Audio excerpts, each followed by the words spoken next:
কবিতা পাঠের সময় এখন।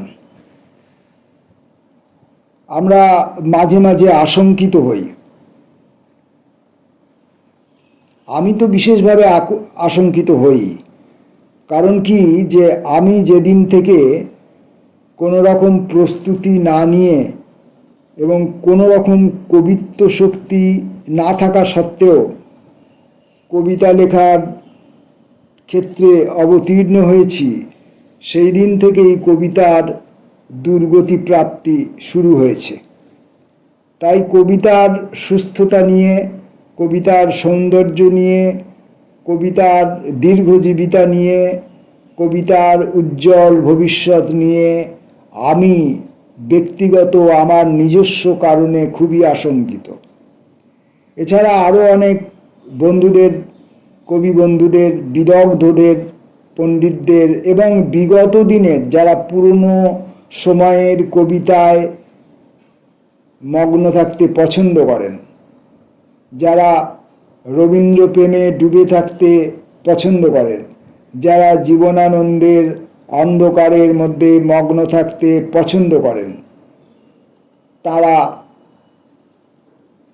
প্রত্যেকেই মনে করেন যে এই সময়ে আদৌ কোনো কবিতা লেখা হচ্ছে না, কবিতার এখন চরম দুর্দিন। আমরা যারা কবিতা লিখতে এসেছি আমরা প্রত্যেকেই অকবি, অনেকেই মনে করেন এমন ধারা, এরকম আলোচনা প্রায়শই শুনতে পাই। আমি তেমনটা মনে করি না। আমি মনে করি আমার অনেক বন্ধু স্বজন আছেন, আমার অনেক ছোট ছোট ভাই আছেন, বোন আছেন, তারা প্রত্যেকে অত্যন্ত দক্ষ। তারা কবিতার স্বাস্থ্যের প্রতি, কবিতার সুস্থতার প্রতি, কবিতার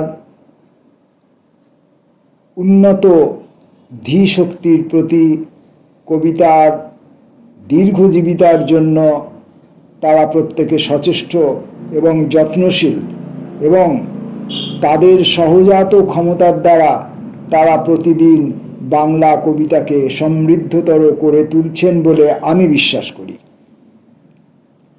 তো আমার কাছাকাছি আমারও কিছু ভাই বন্ধু আছেন, তারা কবিতাকে নিয়ে দিন যাপন করতে ভালোবাসেন।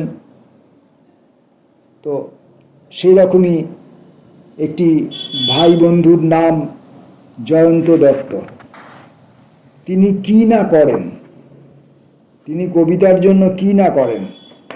তিনি নিজে কবিতা লেখেন, তিনি কবিতার একটি পত্রিকা সম্পাদনা করেন, যদিও সেই পত্রিকায় অন্যান্য লেখাও থাকে, গল্প থাকে, অনুগল্প থাকে, প্রবন্ধাদিও থাকে। পত্রিকাটির নাম স্বপ্নের করিডোর। এই স্বপ্নের করিডোরের সম্পাদক জয়ন্ত দত্ত, তিনি বিবিধ গুণের অধিকারী।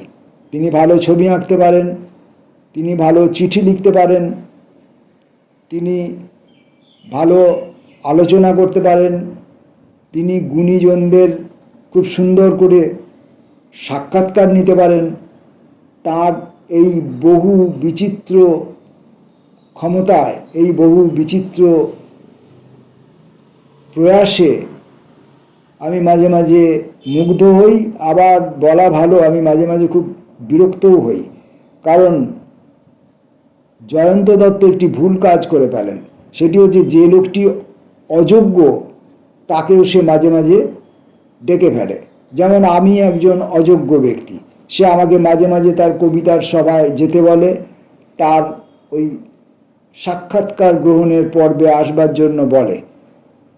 সে আমাকে চেনে না যে আমি কতটা অযোগ্য, আমি কতটা অক্ষম, আমি কতটা দীন, আমি কতটা হীন। হীন হয় দীর্ঘী দন্তন্য, হীন, এটা সে জানে না। বোঝাবার চেষ্টা করেছি, সে বুঝতে চায় না। তা আমি গেলে পরে তার ওই যে পবিত্রতম আয়োজন, সুন্দরতম আয়োজন, সমৃদ্ধতর আয়োজন, সেখানে গিয়ে আমি গেছি, অনেকবার অনুরুদ্ধ হয়ে যেতে বাধ্য হয়েছি। কিন্তু যে আমি উপলব্ধি করেছি যে সেখানে যেয়ে তাদের সেই আয়োজনটিকে আমি কলঙ্কিত করেছি মাত্র। আমার এমন কোনো ক্ষমতাই নেই যে সেই আয়োজনটির শ্রী বৃদ্ধি করা তো দূরের কথা, শ্রীকে অক্ষুণ্ণ রাখতে পারি। আমি যাওয়া মানেই, পদার্পণ করা মানেই সেই সম্পূর্ণ আয়োজনটির শ্রী ক্ষুণ্ণ হলো। একথা আমি উপলব্ধি করি, আমি তাকে বোঝাবার চেষ্টা করি, সে বুঝতে চায় না। যাই হোক, বাজে কথায় চলে যাচ্ছি কবিতা পাঠের সময়ের মধ্যে ঢুকে। যদিও আমি এখন যেগুলো পড়বো সেগুলো কবিতা কিনা আমি তা দাবি করতে পারবো না, বা দাবি করতে চাই না, বা আমি বিশ্বাসও করি না। তো জয়ন্ত দত্তর মাথায় হঠাৎ একটা বুদ্ধি আসে যে কবিদের হাতের লেখা দিয়ে একটা একটা করে কবিতার সংকলন করবেন। যদিও এই চেষ্টা কোনো নতুন নয়, আজ থেকে বছর 50 আগে আমার কাছে একটি এরকম সংকলন এসেছিল, বিভিন্ন কবির হাতে লেখা কবিতার সংকলন। সম্ভবত সে বইটি আমার কাছে এখনও আছে, কীটদষ্ট হলেও সে বইটি হয়তো এখনও আমার সংগ্রহে আছে। আমি সেটা পাঠ করে একদিন আপনাদের দেখাতে পারবো। যদিও হাতের লেখা পড়তে গিয়ে অসুবিধা হয়, আমি ছাপা লেখা পড়েই ভুল করে ফেলি, হাতের লেখা পড়তে গিয়ে তো আরও ভুল হওয়ার সম্ভাবনা প্রকট। তো যাই হোক, এই ধারণাটি নতুন না হলেও জয়ন্ত তার ভাবনা চিন্তায় এই ভাবনাটি এনেছেন। হয়তো হতে পারে দুর্গাপুরে এই ভাবনাটি নতুন, দুর্গাপুরের অন্য কোনো সম্পাদক, অন্য কোনো সংকলক কবিদের লেখা, হাতে লেখা, হস্তাক্ষরে লেখা কবিতা নিয়ে কোনো সংকলন করেছেন কিনা আমার জানা নেই, থাকলে থাকতেও পারে। তো যাই হোক, এরকম বেশ কয়েকজন কবির কবিতা নিয়ে সংকলন করেছেন একটি একটি করে জয়ন্ত দত্ত। তো যারা কবি তাদের কবিতা নিয়ে সংকলন করেছেন তাতে কোনো আপত্তি নেই, কিন্তু আমার মতো অযোগ্য লোকের, কবি তো দূরের কথা, যে একটা শুদ্ধ করে বাংলা বাক্য লিখতে পারে না, তার কিছু এলেবেলে কথাকে সে কবিতা বলে ছেপেছে। তা সেইটি দীর্ঘদিন পরে আমার আর এক বন্ধু, সম্পাদক বন্ধু প্রদীপ দাসের হাত ঘুরে আমার ডাক বক্সের ভেতর এসে অবস্থান করছিল। আমার হাতে লেখা এই এলেবেলে কথাগুলির যে সংকলনটি জয়ন্ত দত্ত প্রকাশ করেছেন, আমি তার নাম দিয়েছিলাম দুনিয়া জোড়া এনট্রপির খেলা। এনট্রপি একটি বৈজ্ঞানিক টার্ম। এনট্রপি কথাটির আসল অর্থ কী, এনট্রপি কী, এটা যদি আপনারা গুগল সার্চ করে জেনে নেন, যারা জানেন তারা তো জানেনই, যারা জানেন না তারা যদি জেনে নেন তাহলেই বুঝতে পারবেন যে আমার এই ভেতরের যে লাইনগুলি, যে লেখাগুলি, সেগুলি কোনো শিল্প নয়, সেগুলি কোনো সৃষ্টি নয়, সেগুলি কোনো গড়ে তোলা নয়, সেগুলি সবই ভেঙে ফেলার নমুনা মাত্র। দুনিয়া জোড়া এনট্রপির খেলা। আপনারা স্ক্রিনের ওপর এই সংকলন গ্রন্থে যে ছবিটি দেখতে পাচ্ছেন, প্রচ্ছদটি আমাদের বয়োজ্যেষ্ঠ কবি বন্ধু দাদা শিল্পী বিষ্ণু সামন্তের আঁকা। এটি প্রকাশ করেছে, আগেই বলেছি, স্বপ্নের করিডোর পত্রিকা 21 ফেব্রুয়ারি 2026 তারিখে। যেহেতু জয়ন্ত দত্তের উদ্যোগে এই কাজ, আমি তাই প্রথম যে লাইনগুলি লিখেছি তার শিরোনাম দিয়েছি জয়ন্ত।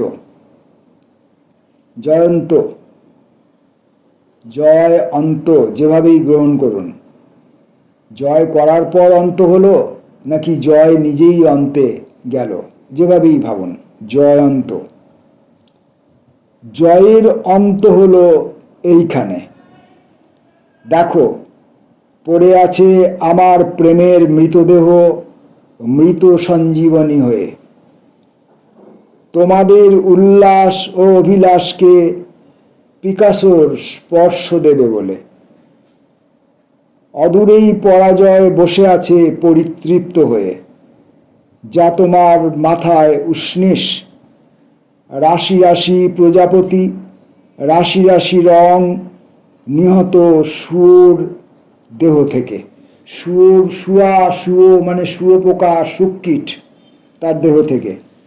এটা আমার মনে হয়েছে, এখন মনে হচ্ছে যে নিহত শুয়ার দেহ থেকে এটি যে লিখেছি লাইনটি, এটা অনেক লোককে বিভ্রান্ত করতে পারে। শুয়ার মানে ওই শুয়োর জাতীয় প্রাণী, শূকর জাতীয় প্রাণী কেউ কেউ ভাবতে পারেন হয়তো, আসলে এটি শুককীটের দেহ। হ্যাঁ, এটা আমাকে পরবর্তীকালে সংশোধন করতে হবে। পরের অসংলগ্ন লাইন কটির নাম পবিত্রতা। বিড়ালটি ডাকতে ডাকতে গেল, কিংবা কাঁদতে কাঁদতে, কিংবা যে চিঠিকে সে একদিন পড়তে পারেনি, বুঝতে পারেনি, সেই চিঠিখানি পড়তে পড়তে। যে পাঁচিলে বিড়ালটি এসে বসে, সে পাঁচিলটি একা সকালে নীরবে। গরিব সূর্যের রোদ তারই গায়ে এসে আপতিত হয়ে নিজেকে খোঁজার জন্য একটু যত্নবান। বিড়ালের সঙ্গে তার দেখা হয় না, কথা হয় না, সংগ্রহ করা হয় না রমণের ঘন পবিত্রতা।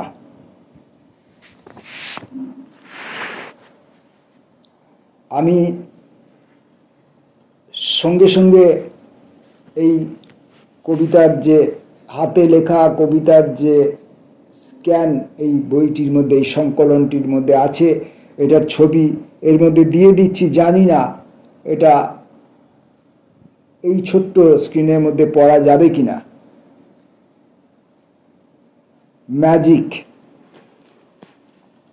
আজ যার কাছে কবিতা চাইছো, পরকীয়ার অভিযোগে তাকেই একদিন অভিযুক্ত করেছিলে এক লম্পট রাজার কাছে। রাজাদেশে শিরচ্ছেদ হলে তার রক্ত মেখে করেছিলে ব্রত উদযাপন।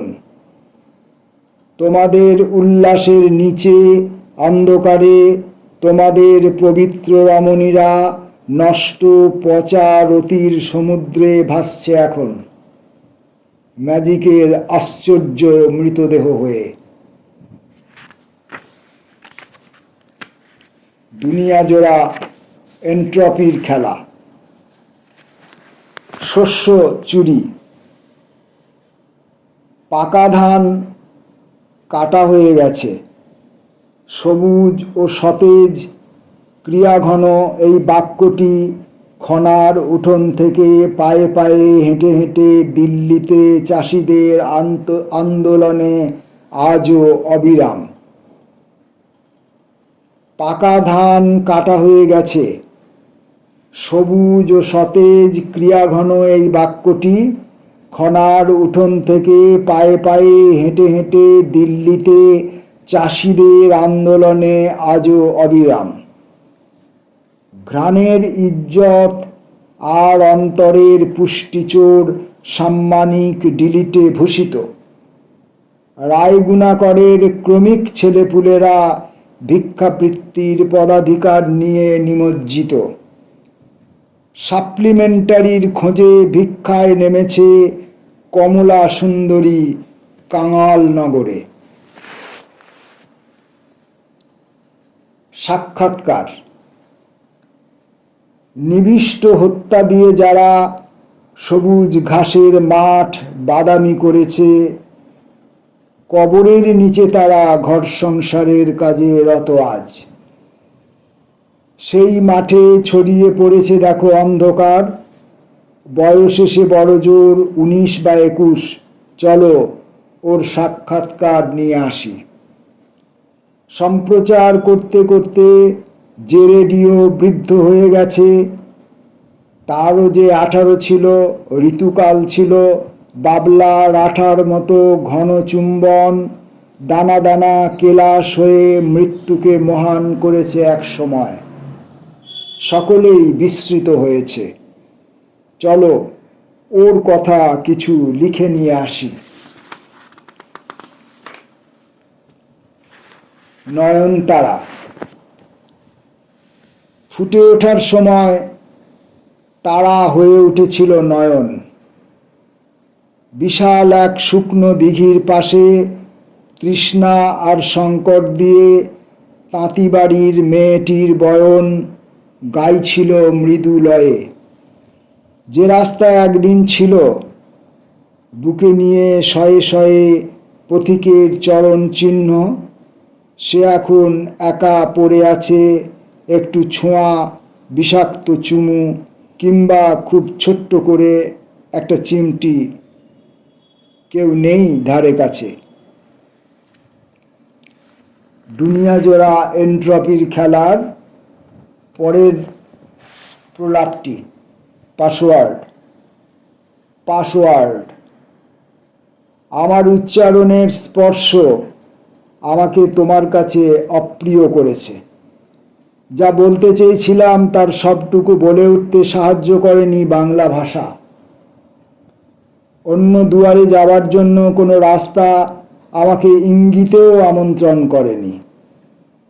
আমার মস্তিষ্কের ধূসর অংশটি সত্যই ধূসর, যাদের জন্য আমি কূপ খনন আর মিনার তৈরির পথে পা দিয়েছিলাম, তারা তা বুঝেছিল। দেখুন, নিজের হাতের লেখা নিজে ভুল পড়ছি, অন্যের হাতের লেখা তো ভুল পড়বই।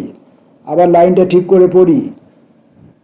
আমার মস্তিষ্কের ধূসর অংশটি সত্যই ধূসর, যাদের জন্য আমি কূপ খনন আর মিনার তৈরির শপথ নিয়েছিলাম, তারা তা বুঝেছিল। তাদের হাসির মধ্যে যে করুণা ছিল, উপেক্ষা ছিল, তার অনুচ্চ নিনাদ আমি শুনতে পাইনি। গ্রহ, সমুদ্র, ঋতু, বসু, এই কোড আমার পাসওয়ার্ড। গ্রহ, সমুদ্র, ঋতু, বসু। ভেঙে দেবো পাসওয়ার্ডটা, ভেঙে দেবো। দিই ভেঙে, নাকি ভাঙবো না? আচ্ছা, ভাঙবো না। আপনারা যদি জানতে চান কেউ গ্রহ, সমুদ্র, ঋতু, বসু এই কোডটি আসলে কি, তখন বলে দেব। এই আমার পাসওয়ার্ড, এই পাসওয়ার্ডটা কি আসলে, তখন বলে দেব। গ্রহ, সমুদ্র, ঋতু, বসু, এই কোড আমার পাসওয়ার্ড। ক্ষমা করতে চাইলে ব্যবহার করো, আমার ঘরে ঢুকো, অন্বেষণ সহজ হবে।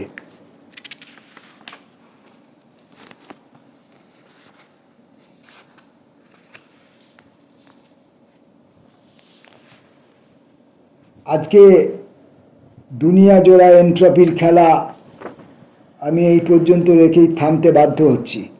কারণ কি, নিজের লেখা বলে অনর্গল পড়ে যাব আর আপনাদেরকে বিরক্ত করব, সেইটা খুবই অসভ্যতা। অতটা অসভ্য আমি নই।